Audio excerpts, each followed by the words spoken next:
ঝাঁপিয়ে পড়ে হাসিয়া যে তারা আমার ছেলে।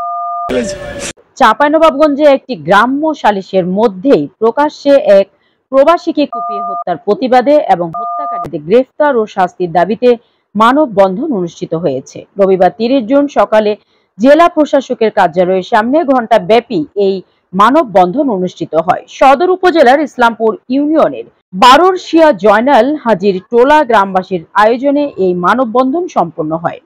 মানববন্ধনে বক্তারা বলেন, গত 20 জুন জমিজমা সংক্রান্ত বিরোধের জের ধরে একটি গ্রাম্য সালিশের মধ্যেই প্রবাসী আব্দুল খালেক টিঙ্কুকে কুপিয়ে হত্যা করে প্রতিপক্ষরা।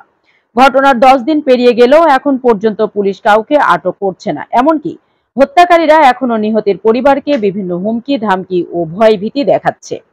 নিহত স্বজনরা অভিযোগ করেন, হত্যাকাণ্ডের দিন থেকে পুলিশ পক্ষপাতমূলক আচরণ করছে। এমনকি হত্যার পর হাসপাতালে নিয়ে গেলেও সেখানে নিহতের ছবি তুলতে দেয়নি পুলিশ। কয়েকজন আত্মীয় স্বজনের ফোন কেড়ে নেওয়া হয়েছিল। ঘটনার পর থেকে পুলিশের সাথে প্রতিনিয়ত যোগাযোগ করা হলেও তারা কোনো আসামিকে আটক করছে না।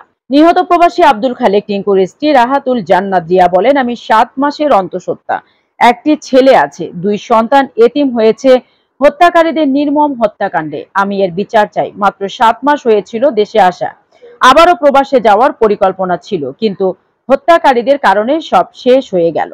নিহতের বাবা তোফাজ্জল হক বলেন, ঘটনার দিন আমরা যে 2 জন হত্যাকারীকে আটক করে পুলিশকে দিয়েছিলাম, তাছাড়া আর কাউকে আটক করেনি পুলিশ। আসামিদের সাথে আতাত করে উল্টো আমাদেরকেই আসামিদের অবস্থান জানতে চাইছে। তাহলে তারা কি কাজ করছে? সরকারের নিকট দাবি জানায়, প্রকাশ্য দিবালোকে এমন হত্যার ঘটনার সুষ্ঠু তদন্ত করে বিচারের আওতায় আনা হোক।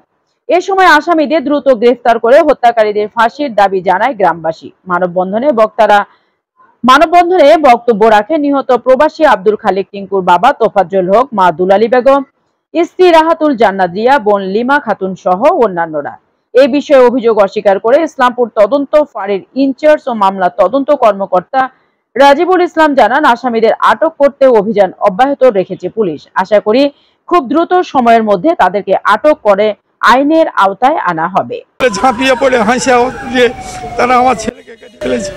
আমি তার সরকারের কাছে আমার আকুল আবেদন যে আমি তাহলে সঠিক বিচারটা চাই। ওকে ঘেরুয়া করে কুপিয়ে হত্যা করে শেষ করে দিল।